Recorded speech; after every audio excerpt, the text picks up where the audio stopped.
At this very moment, more than 100 million Americans are in the path of weather systems that forecasters are calling some of the most significant this season. From the Pacific coast to the Gulf states, from the southern plains to the Northeast corridor, the National Weather Service has active alerts across more than 30 states. California is bracing for what could be an entire month of rain and snow compressed into a single week. Texas and Oklahoma are staring down severe thunderstorms with possible tornadoes.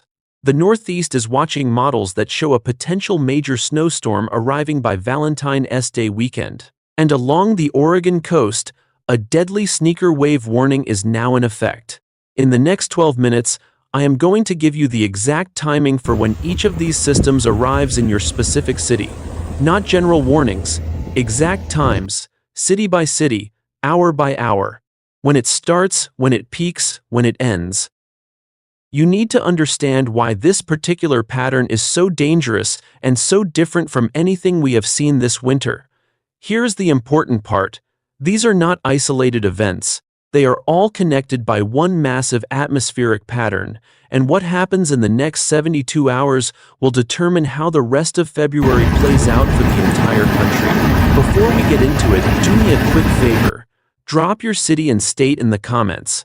I want to know where you are watching from. If your area is not covered in detail here, I will get back to you with a personal update, or if you are already seeing wild weather where you live, let everyone know what is happening on the ground. It takes 2 seconds and it helps the whole community stay informed. Let us start in the southern plains, because this is where things get dangerous first.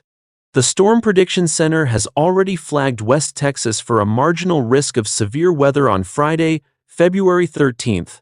That means gusty winds, hail up to half-dollar size, and yes, an isolated brief tornado cannot be ruled out south of Midland and south of Amarillo. Here is the timeline. Friday morning, things look quiet across the Texas Panhandle. By noon, showers begin developing from southeast New Mexico into southwest Texas. By Friday afternoon, thunderstorms fire up, and a couple of supercells are possible. These storms will be efficient rainfall producers. Moisture levels in the atmosphere across the southern plains could reach 300 to 400% of normal by Valentine's Day itself. That is not a typo. 3 to 4 times the normal amount of water vapor fueling these storms. Now here is something most people do not think about when they hear the phrase severe thunderstorm. A severe thunderstorm is officially defined as any storm producing wind gusts of 58 miles per hour or greater, or hail 1 inch in diameter or larger. Why does that matter for your safety? Because at 58 miles per hour, wind can snap tree limbs, flip patio furniture, and send debris flying into windows. If you are in West Texas or the Southern Plains on Friday, the single most important thing you can do is bring loose outdoor items inside before the storms arrive and have a plan to get to an interior room away from windows if warnings are issued for your area. By Saturday morning, those storms push into the Dallas-Fort Worth metroplex and up toward Oklahoma City and Tulsa. DFW, your Saturday morning could start with heavy downpours. Oklahoma City, expect the same. Abilene, you are right in the corridor. And this system does not stop there. Saturday evening, the threat shifts east. Tyler, Texas, Shreveport, Louisiana, Monroe, Lafayette, Jackson, Mississippi, Pine Bluff, Arkansas. All of these cities need to be watching for stronger storms Saturday evening if everything comes together. The National Weather Service in Jackson is already forecasting heavy rainfall of 2 to 3 inches across Mississippi, starting Friday afternoon in the northern part of the state and spreading area-wide by Saturday. Meteorologist Sharonda Waddell confirmed the rainfall will likely make it a rainy Valentine's Day weekend across the entire region. Mississippi. Listen carefully. This rain arrives on the heels of a recent ice storm that already disrupted your region. If you had plans to grill out for Valentine's Day, you may want to rethink that. Oxford and Starkville will see rain and possible thunderstorms moving in Friday night. The Delta cities, Greenwood and Greenville, same pattern. Jackson gets showers Friday night and heavier rain Saturday night. Hattiesburg, Showers move in on Valentine's Day itself, with heavier rain that night. Mississippi State Baseball's opening weekend at Duty Noble Field could take a direct hit. Friday looks fine, with a high of 66 degrees and only a 3% chance of rain. But Saturday, February 14th, carries a 68% chance of rain for that 1 p.m. game. Sunday drops to 25%. Mississippi State softball has 5 games scheduled at Noose Park from February 13th through 15th, all potentially threatened. Meanwhile, Tennessee is dealing with the aftermath of weeks of winter weather that has already caused real damage to the school year. Scott County Schools has burned through 12 of its 13 allocated snow days. Claiborne County has exceeded its budget entirely, using 14 snow days when they were only given 13. The Professional Educators of Tennessee is now requesting the state delay standardized TCAP testing to give districts more time. As their director J.C. Bowman put it, educators are trying to cram 9 weeks of material into 7 weeks, and the cold is not done yet. Meteorologist Dan Thomas says frost and freezing temperatures return to Middle Tennessee for the next 2 nights, with February running 2 degrees below average so far. The good news? After this brief cold snap, warmer than average conditions are expected to settle in, and it could start feeling like early spring across the mid-state.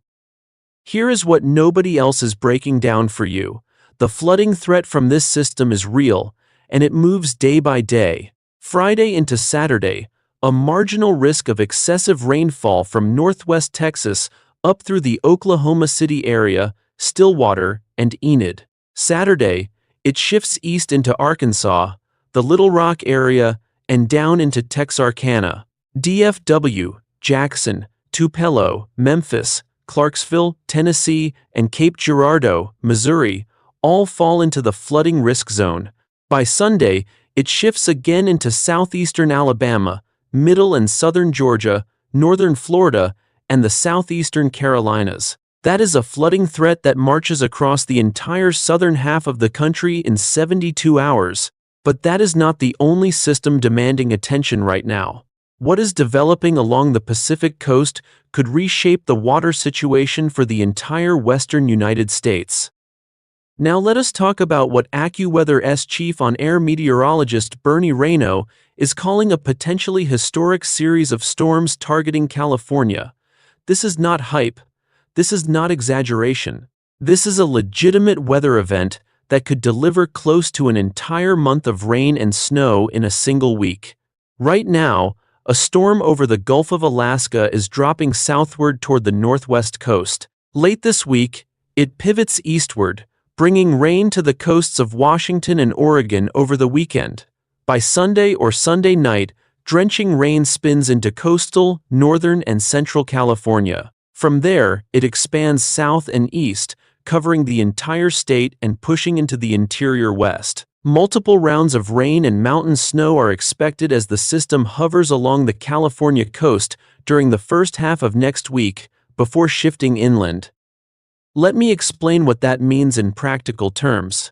When meteorologists say a storm will hover along a coast, they are describing what is called a cutoff low. A cutoff low is a low-pressure system that separates from the main jet stream flow and essentially stalls. Instead of moving through in 12 to 24 hours like a normal storm, it sits and spins, dumping rain and snow on the same areas for days.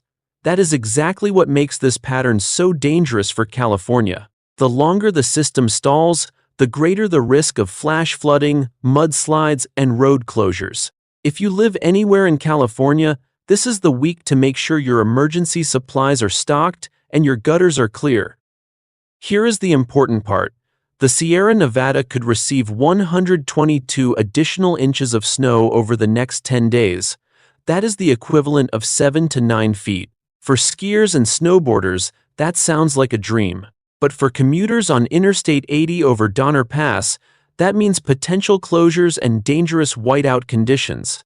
Visibility drops to near zero, snow blows sideways, travel becomes impossible. Local commuters, cross-country shippers, and airline passengers should expect significant delays. And here is why this matters beyond California. According to AccuWeather senior meteorologist Brett Anderson, before this week, the amount of water locked up in existing snow cover was close to a record minimum in Colorado and Utah. That zone makes up a large part of the Colorado River Basin. Limited spring runoff could mean a major problem for summer water supply on the river and in man-made lakes. This developing storm pattern through the third week of February could help replenish desperately needed moisture across the interior West. So what California is about to experience could determine water availability for tens of millions of people across multiple states for months to come. If you are anywhere in the affected area, from the Oregon coast down through Southern California and into the Rockies, comment your location below. I am reading every single comment and will respond with specifics for your area. Hundreds of viewers are already doing this. Do not wait. But the West Coast is not the only place where the ocean itself is a threat. The National Weather Service has issued a sneaker wave warning along the North and Central Oregon coast starting early Friday, February 13th, running through Sunday evening, February 15th. Sneaker waves are strong, potentially deadly surges of water that can rush up to 150 feet onto shore with zero warning. They have killed 9 people on the Oregon coast in the last 16 years. The most recent death was last October when a man was swept out to sea near the mouth of Siletz Bay south of Lincoln City. The warning covers beaches in Clatsop and Tillamook counties in Oregon and the southwest Washington coast. If you are planning to go razor clamming this weekend, if you are walking on the beach, if you have children or pets, stay well back from the surf zone. Stay off jetties, rocks, and logs near the water. If you see someone pulled out to sea, do not swim after them. Call 911 and keep your eyes on the person until help arrives. Now, here is a weather term that could save your life this weekend if you are on the coast. A sneaker wave is not the same as a tsunami. A tsunami is triggered by an earthquake or underwater landslide and affects entire coastlines. A sneaker wave is generated by normal ocean storm activity but arrives as a single powerful surge much farther up the beach than surrounding waves. They are called sneaker waves because they literally sneak up on you. There is no siren, no advance warning system. The only protection is distance. Stay at least 150 feet from the waterline on days when warnings are in effect. That is roughly half a football field. If the sand under your feet is wet, you are too close. Now let us look at the system that has weather models fighting with each other. And that is the Valentine Day weekend storm for the Northeast and Mid-Atlantic. The European model is showing a significant snowstorm developing Sunday into Monday for the Interstate 95 corridor. We are talking accumulating snow from the panhandle of West Virginia through Maryland, Pennsylvania, including the Poconos, into northern New Jersey, New York City, Long Island, Connecticut, Rhode Island, and up to Boston and Cape Cod. The European model is suggesting 1 to 2 feet of snow in a narrow but potent swath. That would be a major event. But here is the catch. The GFS model completely disagrees. It shows a suppressed storm track, no snow for the Interstate 95 corridor, not even flurries. It pushes the entire system too far offshore to produce anything. So which model is right? The AI Ensemble mean, which has been performing very well this winter season, is siding with the European model and showing accumulating snow. The exact magnitude is still uncertain, but if you live along the Interstate 95 corridor from Washington through Boston, this is a situation you need to monitor closely heading into the weekend. Here is the important part for the longer-range outlook. Looking ahead beyond this Valentine Day weekend system, the pattern favors warmer than average temperatures east of the Continental Divide. True Arctic air stays bottled up in Alaska and western Canada. But between February 16th and the 23rd, colder air associated with troughs digging into Southern California and the Four Corners region will keep the West active with storms. The last week of February could bring a slight warming trend in the West, but modified cold air pushes south and east toward the upper Midwest, the Mississippi River Valley, and the East Coast. The signal for late February also shows potential for more vigorous storm systems that could bring severe weather to the Mississippi Valley and the Southeast.